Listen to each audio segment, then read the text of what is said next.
Oke. Assalamualaikum warahmatullahi wabarakatuh. Perkenalkan, nama saya Muhammad Mutazaris Abdillah dengan NIM 2211125. Saya Bintang dengan NIM 2211102. Kami di sini akan sedikit mentutorialkan cara menyambungkan database PHP MyAdmin ke Ubuntu. Yes, atau yang dinamakan replikasi data. Ya, langsung saja. Di sini kita buka dulu SAM-nya. Oke, kita di sini start Apache dan MySQL. Selanjutnya kita buka PHP MyAdmin di sini. Localhost /php MyAdmin. Oke, ini langsung terbuka ya. Di sini kita langsung saja membuat database baru menggunakan SQL. Di sini saya sudah memiliki datanya. Kontrolnya samping. Ini, nah, ini kita pertama di sini ketik create database untuk buat databasenya. Lalu di bawahnya kita akan membuat tabel-tabelnya seperti tabel supplier, karena di sini saya akan membuat database inventory untuk penyimpanan barang.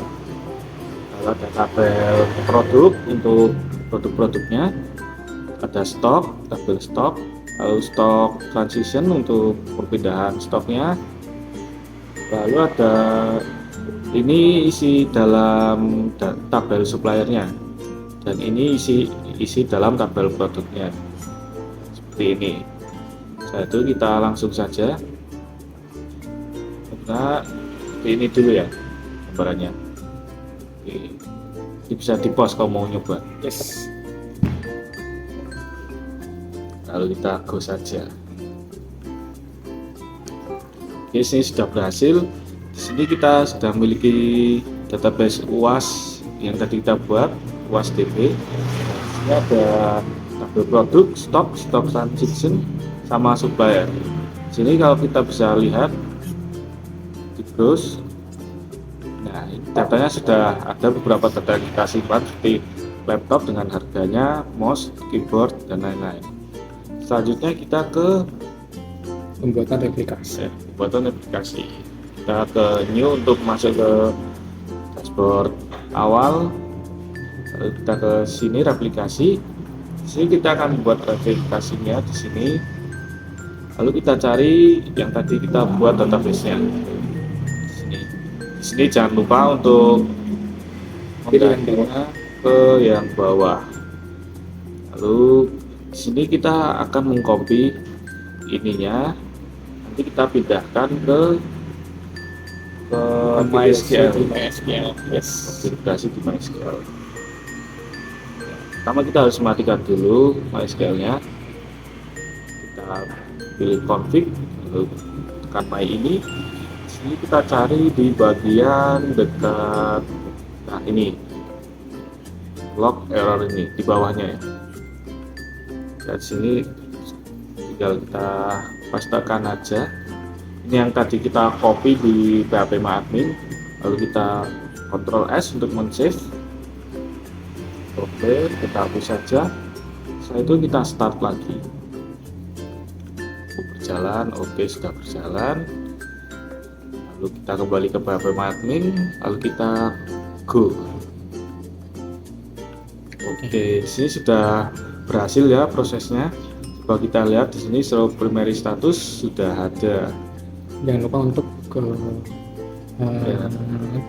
Simpan. diperhatikan untuk file dan posisinya. Filenya, posisinya ini nanti akan kita gunakan. Lalu kita ke user account di sini untuk membuat akun. Jadi di sini ada add user account, kita buat. Lalu kita beri nama terserah, sini bisa seperti ini. Lalu untuk hostnya kita, kalau harusnya ini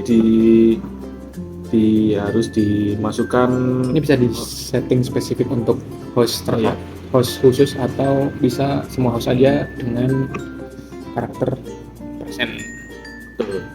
Lalu kita buat passwordnya misal tuntas saja.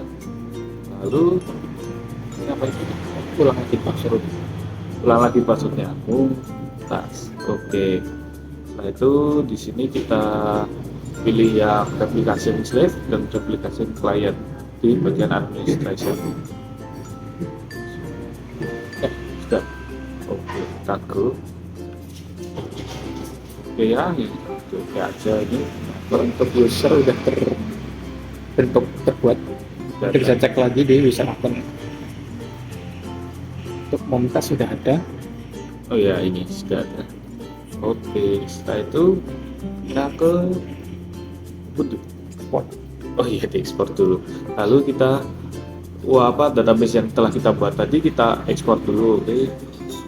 Jadi kita ke database tadi, lalu kita ke ekspor. Lalu sini kita pilih yang quick, lalu yang lain tidak usah kita isi. Ininya formatnya SQL. Oke, sesuai template aja teman-teman. Oke, sudah. Pindahkan ke flash disk kalian.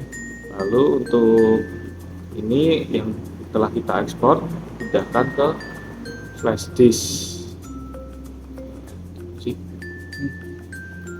Nah, ini tadi yang kita telah kita ekspor, kita pindahkan. Oke aja. Nih, ini flash disk yang telah kita pasang. Keluar. Kita pasang di sini. Oke, sekarang di flash disknya sudah ada database yang kita buat di PHP MyAdmin tadi. Terus, Oke, langkah selanjutnya adalah instalasi Ubuntu. Pertama kita buka VirtualBox, kita klik New untuk bikin informasi baru. Kita kasih nama bebas saja. Di sini kita klik DB UAS. Kita pilih untuk ISO-nya. Di sini menggunakan Ubuntu desktop. Ini di uncheck supaya instalasi manual aja.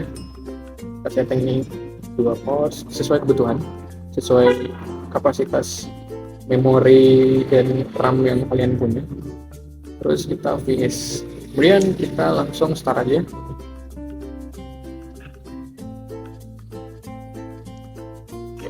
Bakal memakan waktu cukup lama, sabar aja.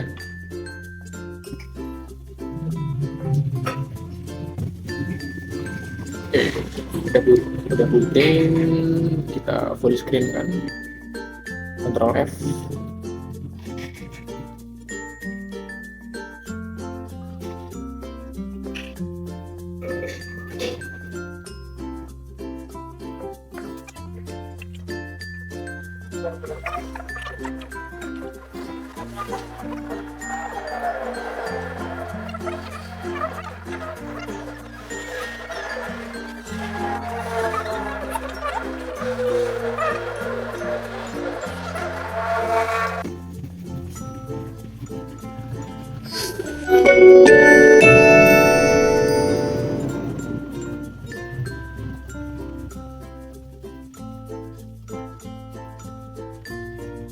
Oke, di sini akan muncul tampilan untuk instalasi atau mencoba Ubuntu terlebih dahulu. Kita langsung install aja.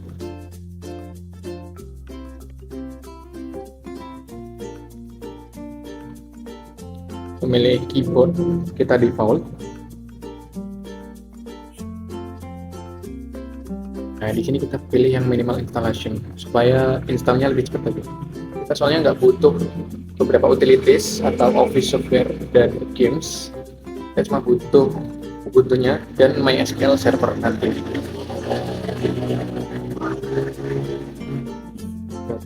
terbebani juga. Betul.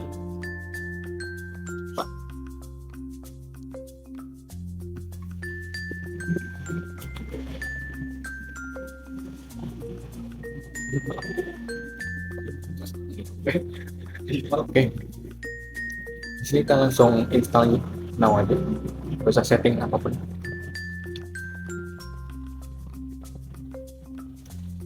Continue seperti biasa.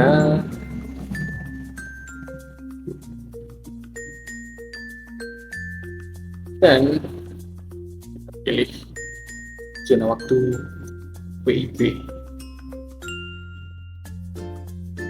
Kita continue.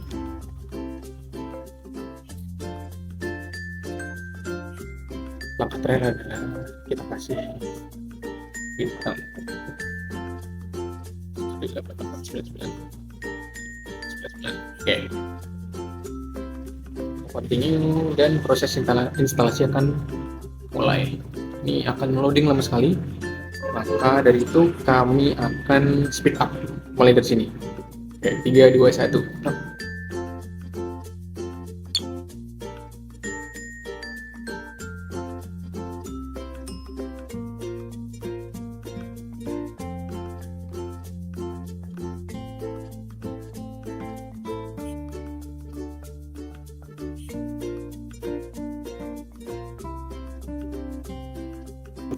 Oke, untuk langkah selanjutnya, setelah instalasi Ubuntu telah selesai, itu akan otomatis restart sendiri.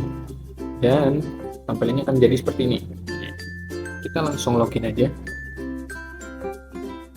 Masukkan password dari proses instalasi kita tadi.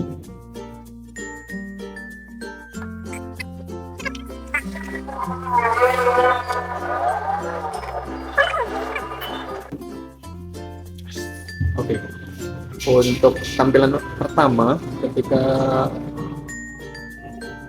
Ubuntu yang fresh itu kita langsung disuruh untuk connect akun Ubuntu atau Google atau Microsoft. Kita skip aja dari sini, kita nggak butuh itu semua.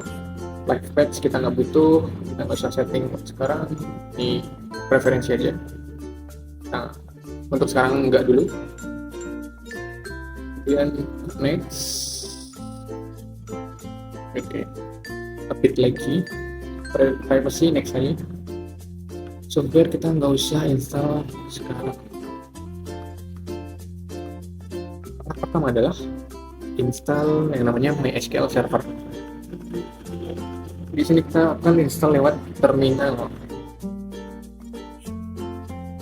Pertama kita dulu untuk Ubuntu-nya. Pakai sudo apt update. Kita tunggu untuk fetching ke server.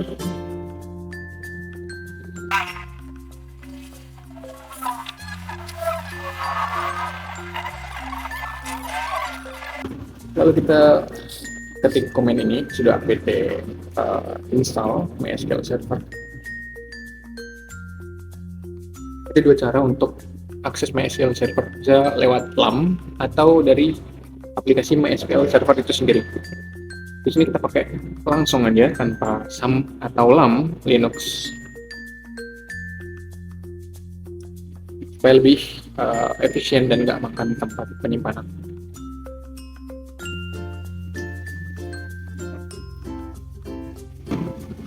Oke, proses instalasi MySQL berjalan, kita tunggu aja sampai selesai.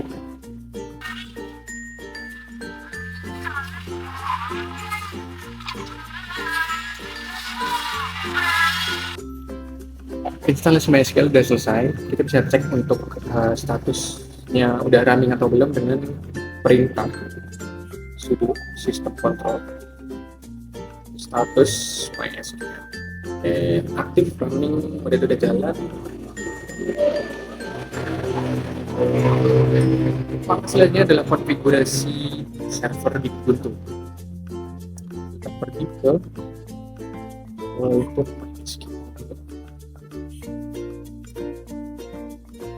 kemudian ke folder mysql.1.d. Dan di sini ada dua file yang kita setting, adalah yang MySQL D, ya MySQL Daemon, artinya dia nge-setting server yang ada di Ubuntu. Kita buka dengan sudo nano MySQL D. Yang kita ubah sebenarnya hampir sama kayak di my.ini sama. Kita ubah adalah ini server ID, ketik 2 terus sama underline laptop ya, MySQL untuk menyimpan data berbahan dari master di Windows. Oke, kita save, kita keluar lagi langsung Ctrl X, kita save, yes, dan enter. Clear. Jangan lupa untuk di restart. Sudo system control restart MySQL.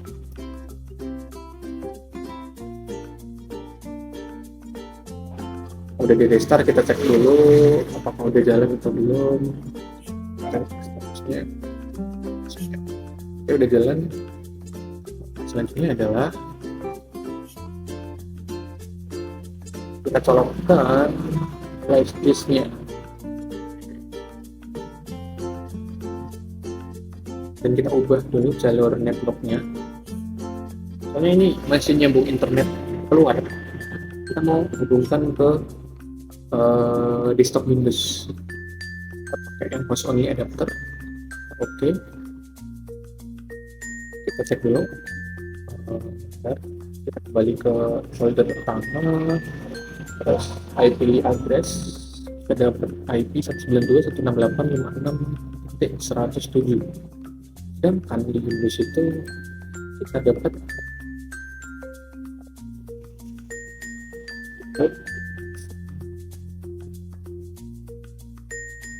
karena di Windows kita dapat IP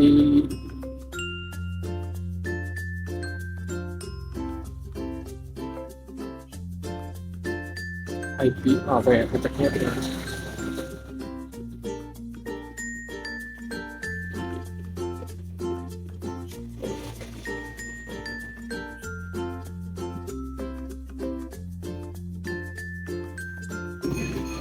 Oke, lanjut. Oke. Di sini kita dapat IP 192.168.56.107. Ini kita bisa gunakan untuk ngepin yang ada di Windows. Kita cek dulu IP config-nya. IP config. Kita dapat IP 192.168.56.1. Kita coba print dulu. Print 192.156.107. Apakah nyambung? Ternyata nyambung. Yep. Dan kebalikannya kita tinggal di Windows 192.168.56.1. Oke, tersambung. Berarti kedua server ini terhubung. Kemudian kita sambungkan flash disk yang tadi untuk kita routing ke Ubuntu server kita. Klik di device USB sama di flash disk teman-teman sendiri. Di kasus ini kita terus klik aja, bakal muncul di directory di dalam Linux ini.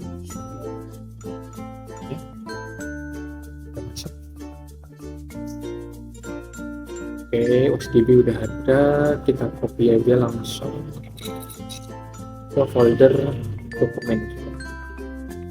Setelah itu, langkah selanjutnya adalah kita pergi ke dokumen itu dulu, download. Sudah ada USDB, kita login ke MySQL server kita dengan user.pp. Oke, so databases, kita masih belum punya database apa-apa. Sebelum kita replikasi, kita harus bikin database-nya dulu dengan nama yang sama, dengan create database dengan nama yang sama. Namanya adalah wasdb.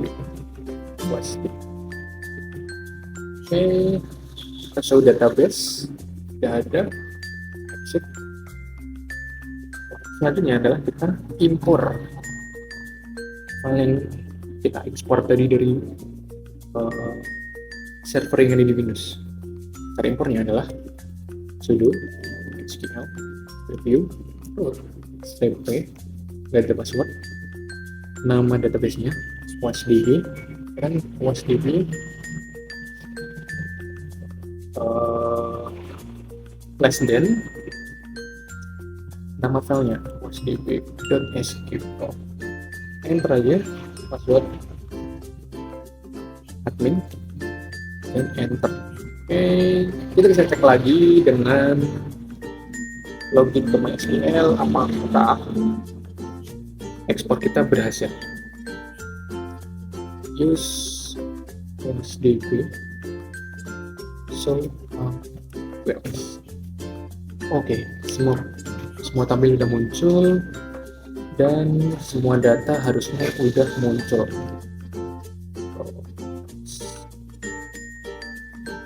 Udah selesai. Untuk konfigurasi server hampir selesai. Untuk selanjutnya adalah kita change master server ini menjadi slave untuk server yang ada di Windows. Change master itu master underscore host itu adalah IP yang ada di Windows. Oke, ketik 192 168.5.1 koma master usernya apa, jadi kayaknya Mumtaz. Terus untuk master passwordnya sama Mumtaz. Kemudian master log file itu kita sesuaikan dengan yang muncul di application tadi. Kita bisa akses lagi lihat sini. Oke, 004 MySQL bin MySQL bin titik 000 Oke, untuk yang terakhir adalah master log positionnya. Kita berapa ya? 342. Kita aman. Kalau nggak ada error aman. Kemudian kita start slave-nya. Start slave. Udah jalan, kita cek dulu status slave-nya. Apakah udah jalan belum? Status. Oke. Untuk ini yang paling penting adalah ini, yes dan yes. Kalau dua-duanya yes berarti proses replikasi udah jalan dan duplikasi aman. Kalau misalnya yang ada di Windows ada update, di sini pasti otomatis update. Langkah selanjutnya adalah di testing. Oke, untuk testingnya kita akan buka di Windows kita. Kita coba di osdb SQL. Kita tambahkan untuk produknya ini. Kita butuh produk name sama harga aja sebenarnya. Produk name, price sama supplier. Oke.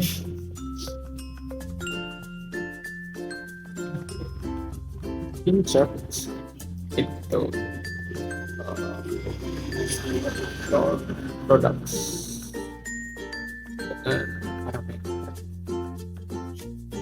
produknya sama harga price sama supplier ID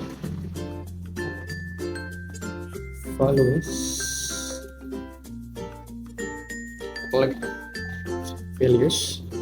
untuk produk name ini adalah TV. Coba TV dengan harga 1 juta dan supplier ID-nya adalah dari yang kedua koma harusnya udah sih. Coba. Oke, satu barang masuk, kita cek dulu. Oke, untuk itu udah masuk, kita cek dulu di replikasi data kita. Use osdb dulu. Kemudian there's select from TV langsung otomatis tercopy, terreplikasi ke server kedua. Berarti replikasi udah berjalan lancar. Yang selanjutnya adalah kita akan melakukan commit, rollback, dan trigger di fase selanjutnya. Oke, tidak lupa untuk mencoba commit, rollback, sama trigger yang udah kita pelajari di materi perkuliahan. Caranya adalah kita praktek di database yang kita gunakan dulu. Kita klik di SQL aja. Praktek pertama adalah penggunaan commit. Pertama, kita udah siapkan template-templatenya aja sih sebenarnya. Start transaction, untuk memulai transaksinya, terus kita input datanya, sama untuk ngeluarin datanya, munculin di akhir prosesnya. Coba kita ini dulu, kita jalankan dulu. Kalau tanpa commit, dia bakal masuk, tapi untuk sementara waktu aja, untuk monitor di ID kelima. Itu kita cek di tabel produk. Nah, belum ada masuk karena emang kalau belum di commit, dia hanya ada tersimpan di penyimpanan sementara aja, nggak bakal masuk ke database utama. Kemudian kalau kita coba pakai commit, kita kasih commit di paling bawah sini. Kita kasih commit, lagi kita run, berhasil, dia masuk dengan ID 6, tapi di sini ya masuk juga dengan ID 6, otomatis masuk. Yang kedua adalah rollback. Rollback ini akan saya jelaskan habis ini dengan sintak yang sama. Transaction, kita masukkan data, value-nya apa, terus kita rollback sebelum kita munculkan yang dulu. Rollback, kita commit.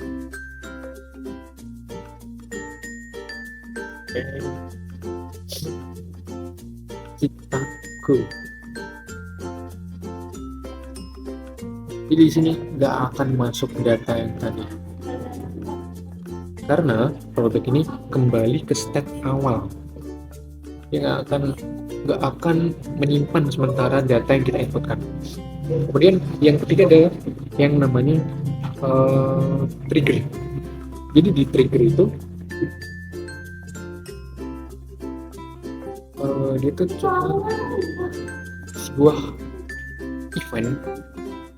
Kalau terjadi sesuatu maka terjadi ini. Kita pakai ini. Sintaknya adalah delimiter.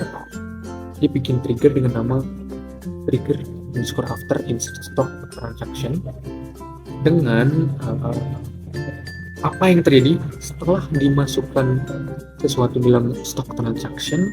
Untuk setiap barisnya dimulai transaksi, misal transaction tipenya adalah in, kemudian kita update stock, set quantity-nya adalah quantity ditambah quantity yang masuk baru aja. Jadi kuantitas awal akan ditambahkan kuantitas yang baru masuk, di mana produk ID adalah di mana ID produk itu memiliki nilai yang sama. Jika tidak itu biasanya kalau stoknya keluar, kuantitasnya akan berkurang, dikurangi kuantitas yang baru, di mana produk ID adalah sama dengan value yang sama dengan produk ID yang baru juga. Kita selesaikan and if, and, dan delimiter untuk sebagai penutup. Kemudian kita go. Ini adalah komen untuk membuat sebuah trigger. Kita go. Untuk tes trigger, caranya adalah kita cek dulu di stock transaction itu kosong, padahal hubungannya produk ini supplier, dia punya relasi dengan produk punya relasi dengan stok dan stock transaction. Jadi kalau stok produk itu nambah, dia akan otomatis nambah atau nyimpan history di stock transaction. Misal seperti ini, SQL insert info stock transaction, kita memasukkan transaksi ke dalam tabel stock transaction dengan tulisan out. Kita cek dulu di produk. Kita cek di produk dulu untuk ID ID 6 coba. ID 3 ya, ID 3 kita punya stok 60, akan kita kurangi 15 untuk ID 3 kita pilih 15. Kita cek dulu stok. Nah, untuk stok udah berkurang dari 60 menjadi 45. Oke, untuk trigger, rollback, dan commit saya rasa itu dulu. Kayaknya atas kekurangan kami mohon maaf. Assalamualaikum warahmatullahi wabarakatuh. Ini